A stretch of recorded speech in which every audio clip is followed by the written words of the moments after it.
I took the leap. I was brave and I decided to write. And you can go after your dreams too. Ask yourself, what did I love before him? What did I stop doing because he made me feel small for wanting it? Reclaiming your dreams is not selfish. It's one of the most radical acts of healing you can do. This is the part where we can work together on rebuilding what got buried. Welcome to the That's Where I'm At podcast. I'm Laura, happily divorced after spending years with a narcissist. I believe keeping secrets will make you sick and that they always come to light in the end. As women, we're often told to be quiet, don't share your story, don't talk about the things we go through. It's making women sick, sad, and suicidal. We don't have to be on the other side to share our story. This show is for the women still in the middle of the mess, but showing up bravely as they heal. It's time to share these stories with each other so we can learn, grow, and heal together. I'm Laura, and that's where I'm at.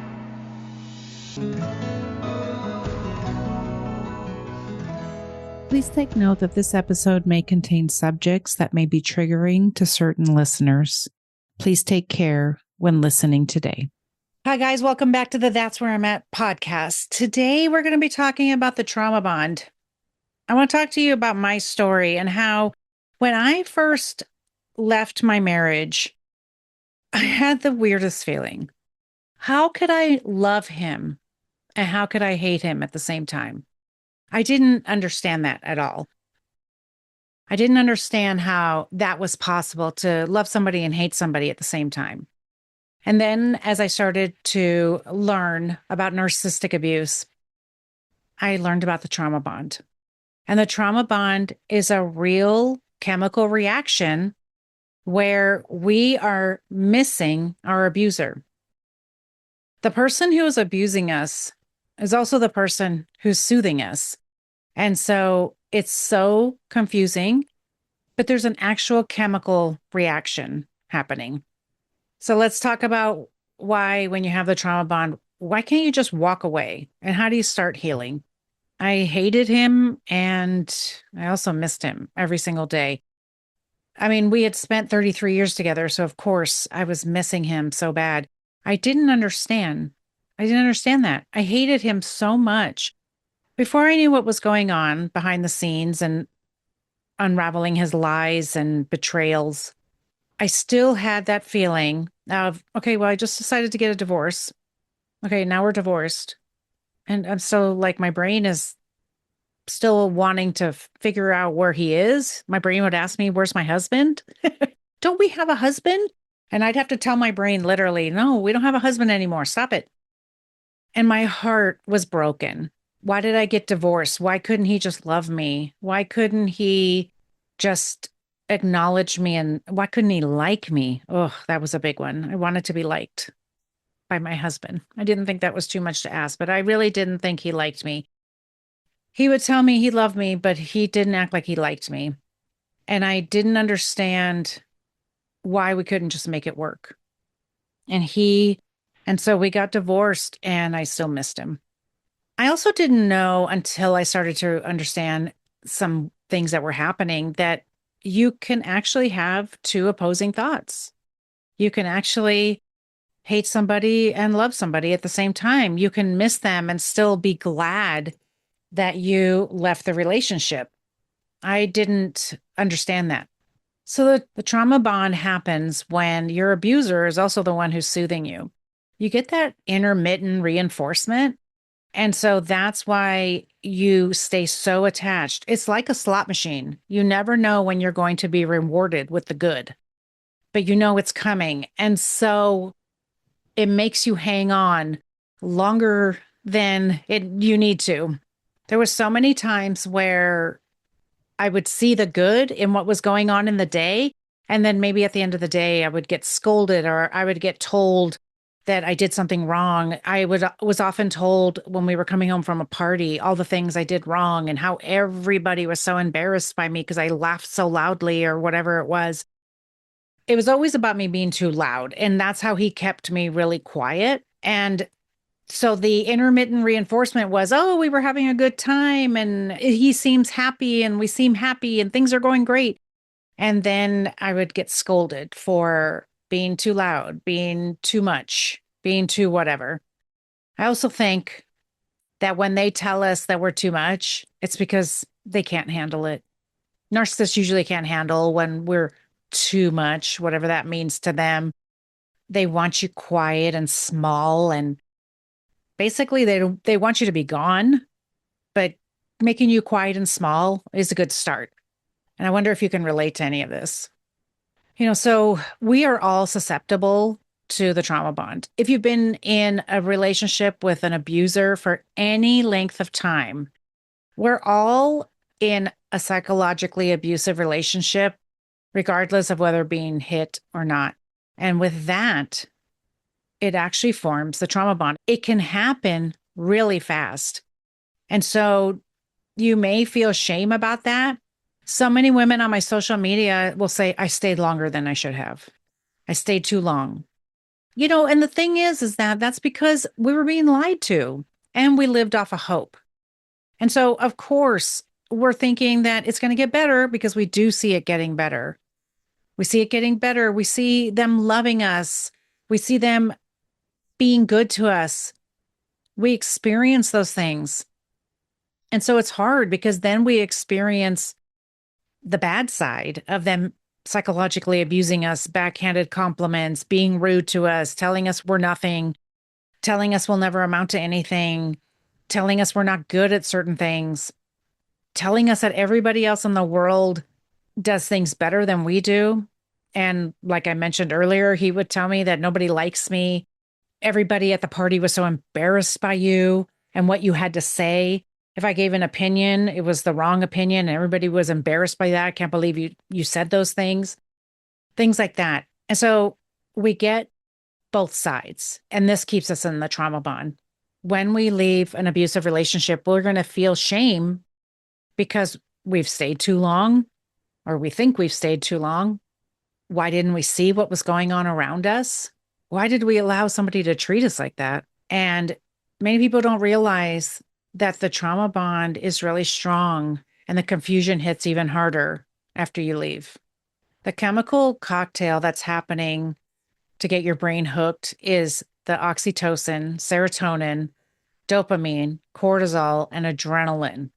It's all happening at the same time, and it strengthens the bond rather than weakens it. And so that's why we need to, and that's why when we leave abuse, we have to start building all those good chemicals back into our brain in other ways on our own, with laughter and exercise and doing things that we enjoy, learning about things we enjoy, doing new projects and crafts and trying new things, new sports or new activities, singing, laughing, dancing. All those things are so good for us. And they help us get the good chemicals back in our brain rather than trying to chase what they did, which we get into the good memory trap. One amazing trip, one perfect weekend, that single jackpot payout, it can really make us rationalize that everything was good. And it wasn't good. It was just a moment. It was just one amazing event. And we can even look back and say, like, oh, we had such an amazing trip. And I can think back to some really good trips we had, but I think they were good in chunks. They weren't good the whole time. They were only good in chunks. And then there were issues. And then we got into a fight. I mean, we fought our way across this country for sure. So even after leaving, your body stays on alert and your nervous system doesn't just calm down. It's been trained to be hypervigilant. And you may still be waiting for the other shoe to drop, even in safe situations. So remember that you weren't addicted to him. You were addicted to the hope of the person he pretended to be. You were addicted to the good times. And so here's the part I really want to spend time on, because understanding the wound is only half of it. The other half is learning how to heal. So the first thing we need to do is acknowledge what happened. We need to name it. You cannot heal what you refuse to look at. You increase your awareness. That's the crucial first step. You recognize that the relationship was not healthy and that you deserve better. Saying out loud, even just to yourself, I was in a trauma bond. This was abuse. That's not being dramatic. That's telling the truth. The next thing we need to do is go no contact. This is imperative when you are in a trauma bond. The no contact rule isn't just about avoiding uncomfortable conversations. It's about protecting yourself from further manipulation and creating the space you need to heal. So I often get DMs from women who say, like, I saw on social media he's doing X, Y, and Z. And the first question I have is, why are you watching his social media? Instinctively, when I got divorced, I decided that I was going to completely go no contact with him.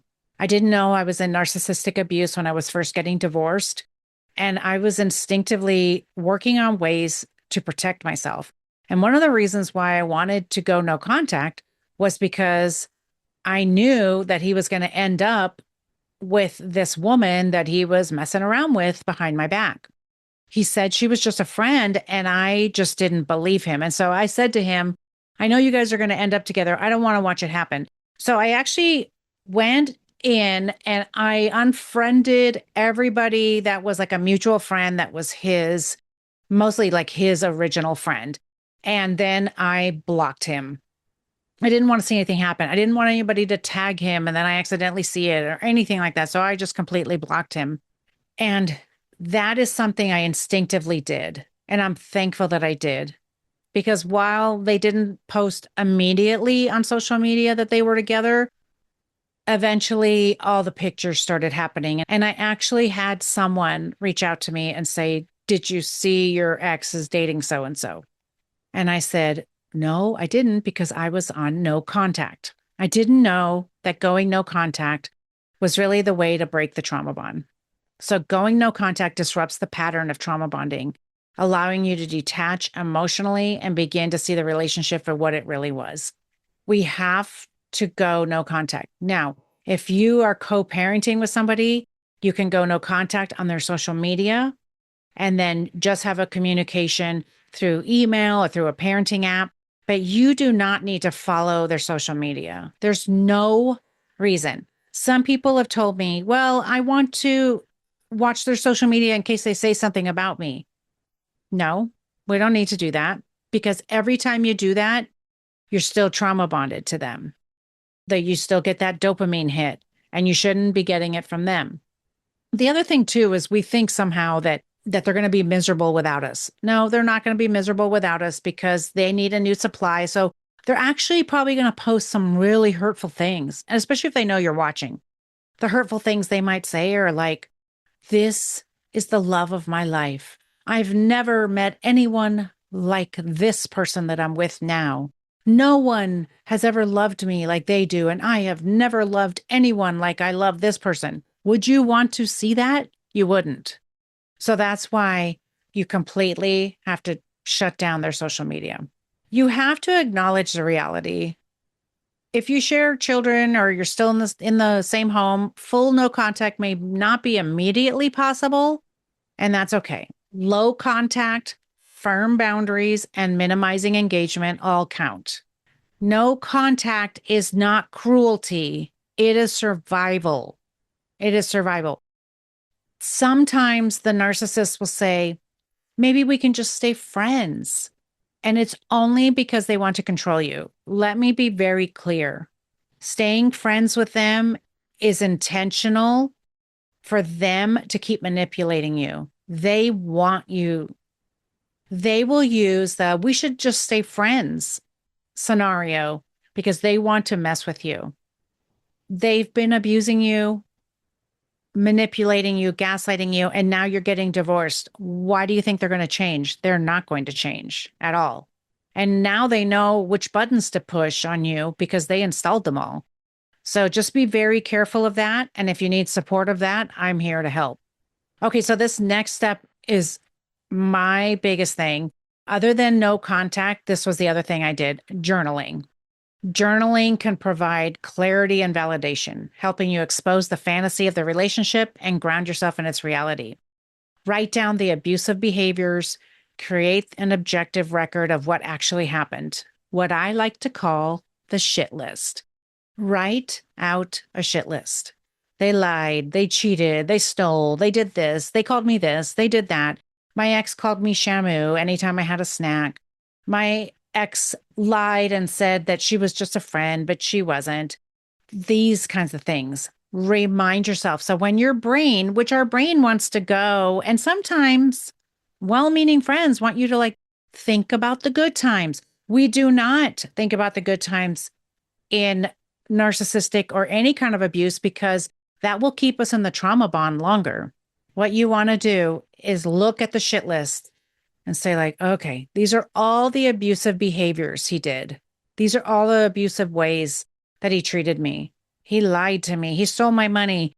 He isolated me from my friends and family, etc. You're not posting this anywhere. You're not doing anything with it other than keeping it. And actually, my Married to a Nice Guy journal has a page in the back for you to write a shit list, but also write about you. What do you love? What did you give up? What do you want your life to look like now? This is something that I actually take my clients through in a very intentional way because the journal becomes a map back to yourself. And I also have other great coaches who can help you dream about your future. The next thing we can do is reconnect with your dreams and your identity. You know, narcissistic abuse really slowly erases you, your interests, your friends, your goals. No contact creates space for self-discovery, reconnecting with your passions, setting new goals, and investing in personal growth. I learned how to paint. Why did I do that? Well, because I grew up in a house where my dad was the painter, and I didn't think anybody else was allowed to paint except him. And when I tried to learn how to paint, my ex didn't really encourage me when I was painting in the past. And so I really was embarrassed about it. And I didn't bring my paints out or my papers out to do any sketching, nothing, because he would mock me and really not encourage me. So I felt really small and insignificant. So I never learned how to do that. So a little while ago, I learned how to paint with acrylics and I loved it. I had a great time. And guess what I learned? I actually do know how to paint. It wasn't just my dad who could paint, it was me too. It's the same thing with my book. While I'm not the world's best writer, I'm getting better with every book that I write. And my dad was a writer, and I never learned how to write because I thought he was the only one who was allowed to write. And my sister was the same way. She was a writer. And I thought, well, they're the only writers in the family, not me. But I'm the one who has a bestseller. Actually, I have multiple bestsellers. And so I took the leap. I was brave and I decided to write. And you can go after your dreams too. Ask yourself, what did I love before him? What did I stop doing because he made me feel small for wanting it? Reclaiming your dreams is not selfish. It's one of the most radical acts of healing you can do. This is the part where we can work together on rebuilding what got buried. All right, this part is so important. Build a support system. Just as you are working to become emotionally free, the narcissist may be working to pull you back. You're going to need a network of professionals, trusted friends, and family who understand your goals and actively support your healing journey. This may include a support group. Being around others who get it without explanation is powerful. In my Nice Guy recovery community, every woman in there has been through what you've been through. So you don't have to explain yourself. When you are in a group where people get it, you don't have to explain yourself. So go and find your people in person or virtually. Go and find your people. This is one I really highly recommend is trauma-informed therapy. Healing from trauma is not a simple task to check off. It's a process that happens over time with patience and specialized trauma-informed care from a therapist who understands the complexities of trauma responses. You cannot just go to a regular therapist because in trauma-informed therapy, they help you reprocess these painful memories and reduce the emotional attachments to the abuser. Somatic therapy helps you release stored pain from your body, especially for survivors who experience chronic fatigue, digestive issues, or panic attacks. For me, I had chronic fatigue. I had what was like IBS, which I know now is digestive issues from my anxiety and being psychologically manipulated. And I had panic attacks every once in a while. It was mostly constant anxiety. Your body is constantly keeping the score of everything that happened. So healing the mind and body together is not optional, it's essential. And don't skip the self-compassion. Be mindful of what you say to yourself. Remind yourself that you have many positive qualities and that you are deserving of happiness. You are learning a new way of living and it takes time.